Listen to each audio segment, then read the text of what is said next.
Hello and welcome to the channel.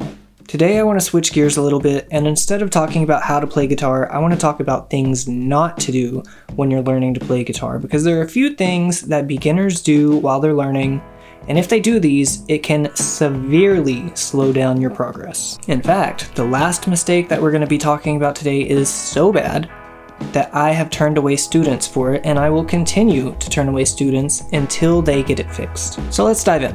The first on our list, and the most forgivable, is skipping out on music theory. Now I know a lot of guitar players start falling asleep as soon as they hear the words music theory, but what if instead of asking you to learn music theory, I asked you to learn how to better communicate your musical ideas to other musicians? That sounds a little less boring, but they're the same thing. All music theory is the language that musicians use to communicate their ideas to each other. Step 1 of music theory is usually learning the notes on your instrument. And I know, learning the notes sucks, and honestly, I didn't learn the notes on the guitar either for the first 8 or 9 years that I played.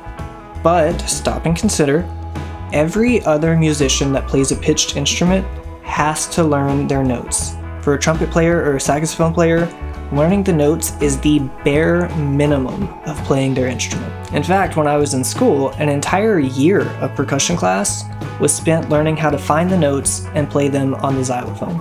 And honestly, when I did take the time to learn the notes on the guitar, my playing got magnitudes better overnight. Now on the flip side, you can definitely get away with skipping music theory. Tons of guitar players skip it. It is possible to learn all the open chords, learn how to play power chords, play by ear, maybe even solo a little bit.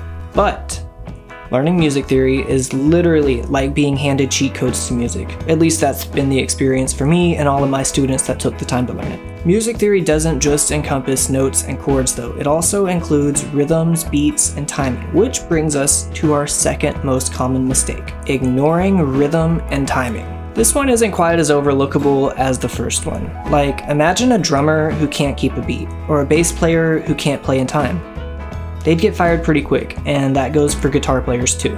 You don't have to be able to play like Hendrix or Van Halen, but there are a few rhythms that you should be able to play at a moment's notice, no matter what. The most important being the ability to play on the downbeat of every measure. Or another way to say it, being able to play on beat 1 of every measure, or to be able to play whole notes. I would take a guitar player that can only play whole notes way before I would ever take a guitar player that can play fast but not in time. A phrase used by one of my old teachers is that a bad band with good rhythm is still a pretty good band, but a great band with bad rhythm will always sound terrible. And it's not that hard to learn how to play with good rhythm. All you need is a metronome that you can set to accent the first beat of every measure. Turn it on and practice strumming exactly when that first click plays. If that gets too easy, try switching between different chords between each drum, and pretty soon, you'll start sounding like a professional guitar player. Unless, of course, you're guilty of the final and worst mistake that beginners make. First though, if you've liked the video so far, subscribe now, and consider maybe even liking the video.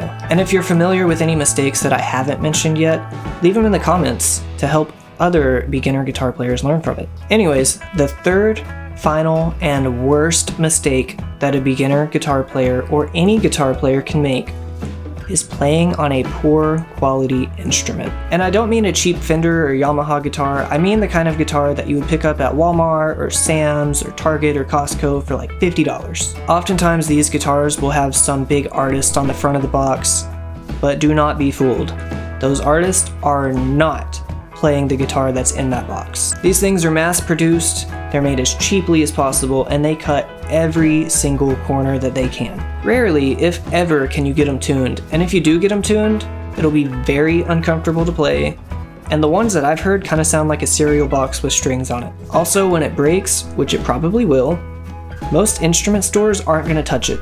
They're going to tell you just to buy a whole new guitar because it's not worth fixing. When I teach private lessons, I don't even take students that come in with these kinds of guitars anymore because the same thing happens every single time. Their instrument's not fun to play, it doesn't sound good, but it's not their fault.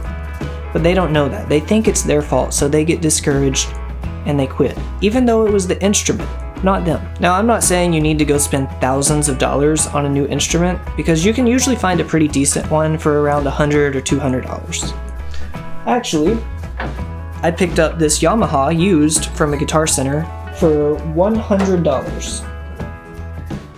And the guitar that I teach on in my classroom is a Fender that is $200 brand new. So do yourself a favor, save up an extra $50, $100, and buy an instrument made by a reputable manufacturer.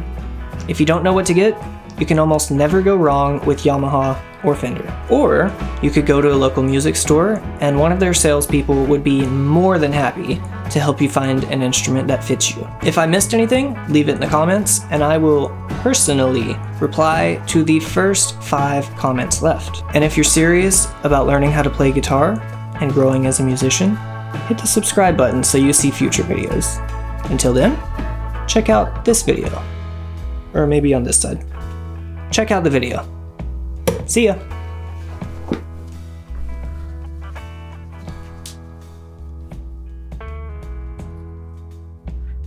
Thank you.